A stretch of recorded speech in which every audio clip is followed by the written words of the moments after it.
భారత్‌లకి ఆఫ్ఘనిస్తాన్ జట్ల మధ్య జరిగిన మొదటి టీ20 మ్యాచ్‌లో యువ ఆటగాళ్లు అదరగొట్టారు. శివం దుబే, తిలక్ వర్మ, రింకు సింగ్‌తో పాటుగా జితేష్ వర్మ కూడా బాగానే రాణించాడు. దీంతో యువ ఆటగాళ్లు గెలిపించిన మ్యాచ్‌గా మొదటి టీ20 మ్యాచ్ ఆఫ్ఘనిస్తాన్‌తో జరిగిన దానికి పేరొచ్చేసింది. అయితే దీనిపైన మన భారత మాజీ దిగ్గజ ఆటగాళ్లు స్పందించారు. మొదటగా సురేష్ రైనా మాట్లాడుతూ ఏమన్నాడంటే, నాకు రింకు సింగ్ అలాగే శివం దుబేని చూస్తుంటే ముచ్చటేస్తుంది. వాళ్ళిద్దరూ చాలా అద్భుతంగా రాణిస్తున్నారు. ఇక 'రింకు సింగ్' అయితే బెస్ట్ ఫినిషర్‌గా మంచి పేరు తెచ్చుకుంటాడు.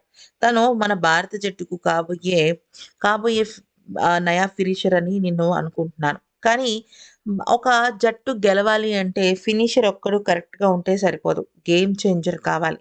ఆ గేమ్ చేంజర్ మరింకెవరో కాదు, రిషబ్ పంత్.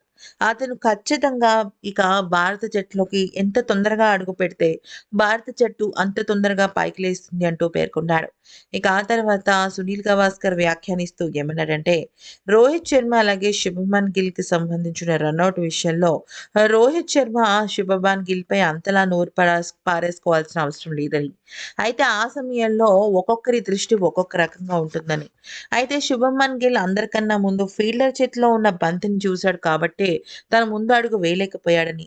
అయితే రోహిత్ శర్మ శుభమన్ గిల్‌ని పట్టించుకోకుండా ముందుకు పరిగెట్టడం కూడా తప్పేనని. ఇద్దరిది సంయమన లోపం కారణంగా రనౌట్ జరిగింది కానీ, రోహిత్ ఆ సమయంలో అలా పారేసుకోవడం కరెక్ట్ కాదంటూ పేర్కొన్నాడు. ఇక సెహ్వాగ్ మాట్లాడుతూ ఏమన్నాడంటే, భారత నయా జట్టుకు ఇదొక రకంగా మంచి పునాదని చెప్పొచ్చు. అయితే వరల్డ్ కప్‌కి ముందు ఇదే లాస్ట్ టీ20 సిరీస్ కావడంతో ఈ 3 టీ20 మ్యాచ్‌లను యువ ఆటగాళ్లు చాలా పగడ్బందీగా ఆడారు. కానీ బీసీసీఐ కూడా ఎవరు ఏ రకంగా ఆడుతున్నారనే దాన్ని పరిగణనలోకి తీసుకోవాలి అంటూ పేర్కొన్నాడు.